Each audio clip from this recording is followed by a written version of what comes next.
हाय नमस्कार. झटपट मराठी टिप्समध्ये आज आपण कुठलंही क्रीम, पावडर किंवा शेविंग, वॅक्सिंग न करता नॅचरली आपल्या शरीरावरचे, हातावरचे, पायावरचे व शरीराच्या प्रत्येक भागातले केस कसे काढायचे ते बघायचं आहे.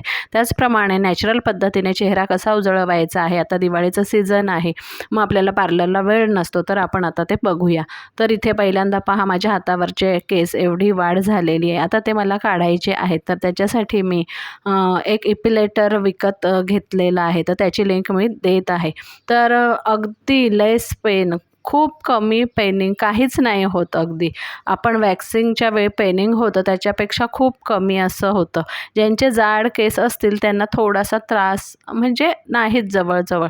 तर माझे असं अगदी थिन केस आहेत, तर मला काहीच त्रास नाही झालेला आहे. तर हे इपिलेटर अगदी खूप उपयोगी आहे. याच्यात वेगवेगळे अटॅचमेंटसुद्धा आहेत. आता मी सगळे केस पहा हातावरचे काढून दाखवते आहे. पार्लरला जायला आपल्याला बहुतेक वेळ पण नसतो आणि खूप पैसे हल्ली वॅक्सिंगमध्ये वगैरे जातात आणि वॅक्सिंग करून करून सुद्धा त्वचेची वाट लागते, काळपटपणा येतो. तर हे ड्रॉबॅक्स वॅक्सिंगसाठी आहेत, क्रीमसाठी आहेत. तर हे सगळे ड्रॉबॅक्स आपण कमी करायचे आहेत आणि या पद्धतीने आपण पहा हे केस निघालेले आहेत हातावरचे. तर त्यानंतर आपण काय करायचं आहे, इथे मी ही तुरटी घेतलेली आहे ॲस्ट्रिंजंट, तर ती आपण अशी ओली करून फिरवायची किंवा याचं पाण्यात थोडा वेळ ठेवा आणि ते पाणी तुम्ही लावा. झाल्यानंतर थोडासा लालसरपणा काही सेन्सिटिव्ह स्किनला येतो, माझ्यासुद्धा येतो आणि तो थोड्या वेळाने जातो या मशीनने केल्यावर. तर हे इपिलेटर तुम्ही खरंच घ्या, खूप उपयोगाचं आहे. शिवाय केसांची वाढ अगदी 3-4 आठवड्यांपर्यंत होत नाही. नॅचरली जसे उपटले जातात तसे उपटले जातात याने. तर खूप फायदेशीर आहे. मी आधी वापरलेलं आहे 2 वेळा आणि आता मी हे तुम्हाला दाखवत आहे. तर पहा माझा हात अगदी क्लिअर झालेला आहे. जे केसांची वाढ झालेली ते केस निघालेले आहेत. तर केस मात्र येतात पण ते सॉफ्ट येतात. तर आता इथे पहा हे इपिलेटर आहे, त्याच्याबरोबर वेगवेगळे अटॅचमेंट आहे, शिवाय मॅन्युअल आहे. तर ते वाचून आपण करू शकतो. ही एक पाऊच मिळालेली आहे त्याच्याबरोबर. तर हे पहा याचे अटॅचमेंट, तर ही अटॅचमेंट आपण मांडीसाठी किंवा मग पोटरी असते त्या भागावर कसे काढायचे तर ते अटॅच करून. शिवाय जर शेविंग करायचं असेल तर त्याला पहा हे वेगळं हेड दिलेलं आहे. ट्रिमिंग, शेविंगसाठी वेगळं हेड दिलेलं आहे. तर आपण वेगवेगळे वापरसुद्धा करू शकतो याचा उपयोग करून. तर संपूर्ण माहिती त्याच्यात मॅन्युअलमध्ये आहेच दिलेली. तर हे खरोखरच उपयोगी मला तरी आहे, कारण मला बाहेर पार्लरला जायला खरंच वेळ नसतोच. खूप बिझी स्केड्यूल असतं माझं. तर त्याच्यामुळे हे मला उपयोगी ठरलेलं आहे. याच्यात इन्स्ट्रक्शन दिलेलं आहे, चार्जर दिलेलं आहे, चार्ज पण पटकन होऊन जातं हे. आणि वापरायचं कसं, अगदी तुम्ही पाण्यातसुद्धा वापरू शकतात. वेट शेविंग वगैरे तुम्ही करू शकतात याने, काहीच या मशीनला होणार नाही.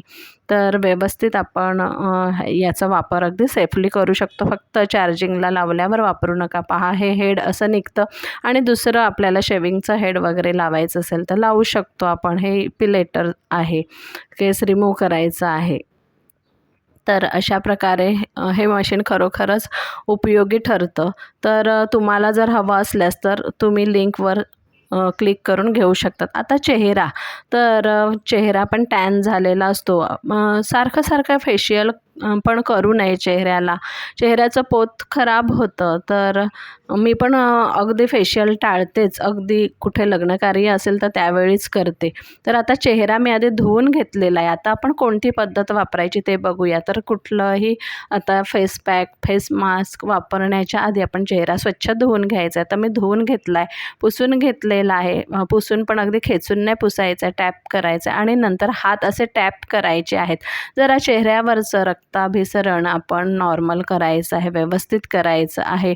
चेहरा आपला थोडासा हात लावून असा टॅपिंग करून तजेलदार थोडा हातानेच करायचा आहे. आता मी फेशियल बेल्ट लावते आहे, म्हणजे केसमध्ये येणार नाही. आणि आता आपण आधी मास्क बनवूया. असं रेडी राहायचं, म्हणजे मास्क झाल्यावर आपण, मास्क म्हणजे हा फेस पॅकच आहे. तर इथे मी बेसन घेतलेलं आहे. क्वांटिटी अगदी ॲप्रॉक्स घेत आहे, खूप अशी काही मोजून मापून नाही घेतली. 2 चमचे थोडे मोठे चमचे बेसन घेतलेलं आहे. त्याच्यानंतर कॉफी पावडर घेतलेली आहे छोटे चमचे आणि मिक्स करून घ्यायचं आहे. थोडी कॉफी पावडर जर वाटली तर थोडं डार्कनेस पाहिजे या पावडर पावडरला तर मी थोडी कॉफी पावडर अजून घेत आहे याच्यात. तर खूप असरकारक हा फेस पॅक आहे. मास्क किंवा पॅक काहीही म्हणू शकतात तुम्ही, कारण थोडा चिकटपणा असतो त्याच्यात. तर इथे मी मध घेतलेलं आहे, तर मध पण ॲप्रॉक्स घेतलेलं आहे छोटा चमचाभर. तर तेवढं घ्या किंवा थोडंसं जास्त झालं तरी हरकत नाही, कारण हे सगळं नॅचरल इन्ग्रेडियंट आहे. आता इथे लेमन ज्यूस घेते आहेत. माझ्याकडे सुकलेलं लिंबू होतं, पण काही नाही, ज्यूस त्याचं चांगलं आहे, तर मी ज्यूस घेतलेला आहे. त्याचं अगदी 7-8 थेंब झालेलं असेल. तर आता पुढचं इन्ग्रेडियंट आहे गुलाबजल. तर याने खूप चिकट होतं, मग थोडंसं आपल्याला स्लरी टाईप करायचं आहे. तर गुलाबजल घ्यायला काहीच हरकत नाही. साध्या पाण्यापेक्षा तुम्ही गुलाबजलच वापरा, ते पण चांगलं नॅचरल असतं. तर आता सगळं मिक्स करायचं. थोडं हे फेस पॅक आहे ते थिक घ्यायचं आहे, अगदी पातळ नाही घ्यायचं आहे किंवा खूप असं जाडसर पण नाही घ्यायचं आहे. तर बघा कन्सिस्टन्सी याप्रमाणे घ्यायची आहे. तर चांगलं असं मिक्स करून घ्यायचं आहे, फिरवून घ्यायचं आहे. बेसनाचे काही लम्स राहिले असतील तर ते चांगले व्यवस्थित मिक्स करून घ्या तुम्ही, कालवून घ्या व्यवस्थित, असं ढवळून घ्या. तर पहा झालेलं आहे, जरा छान असं मऊ झालेलं आहे.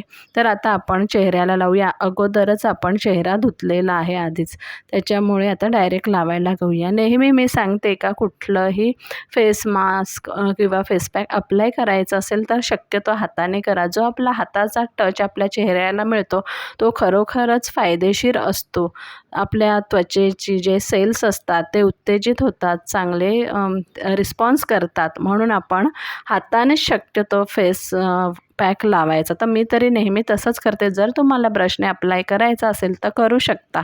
तर अशा प्रकारे सगळ्या चेहऱ्याला लावून घ्यायचं आहे. फक्त डोळ्याचा भाग सोडायचा आहे. तिथे तुम्ही नंतर गुलाबजल कापसाला लावू शकता डोळ्यांवर आपलं हे झाल्यावर, किंवा मग काकडीचे काप तुम्ही ठेवू शकता. तर पूर्ण चेहऱ्याला पहा मी असं लावून घेतलेलं आहे. आणि आता 15 मिनटं मी ठेवलेलं आहे. अगदी ड्राय होऊ द्यायचं, खूप ड्राय नाही, पण 15 मिनटं ठेवा. चेहरा मी धुवून घेतला आहे. धुतल्यानंतर पहा असं अगदी हलक्या हाताने चेहरा टिपून घ्यायचा आहे, खेचायचं नाही कधीच चेहरा आपण पुसते वेळेस. तर छान झालेला आहे, तुम्ही बदल बघितलेलाच आहे. माझा रंग गोरा आहे त्याच्यामुळे फारसं तुम्हाला एवढं जाणवत नसेल, पण हा उपाय सावळ्या स्किनवर चांगला होतो. माझ्या मुलीच्या चेहऱ्यावर खूप छान झाला. तर आता हे झाल्यावर पहा मी मॉइश्चरायझर लावते आहे, म्हणजे अगदी छान होतं. तर हा उपाय ना तुम्ही रात्री करा, आणि जो मी इपिलेटरचा सांगितलेला तर तो पण तुम्ही संध्याकाळीच करा. शक्यतो हे उपाय संध्याकाळी रात्रीच करायचे. अगदी आपल्याला रात्री आराम मिळतो आणि आपली स्किन दुसऱ्या दिवशी खूप छान दिसते. पहा तुम्हाला माझ्यामधला आता बदल जाणवला असेल. तर स्किन अगदी छान होते, टॅन झाली असेल तर छान उजळ होते, काळपटपणा निघून जातो. तर इथे मी ऑनेस्टली कुठलंही क्रीम पावडर किंवा मेकअप न करता माझा चेहरा हात दाखवलेले आहेत ओरिजिनली. तर व्हिडिओ आवडला तर लाईक शेअर कमेंट करा, चॅनल सबस्क्राईब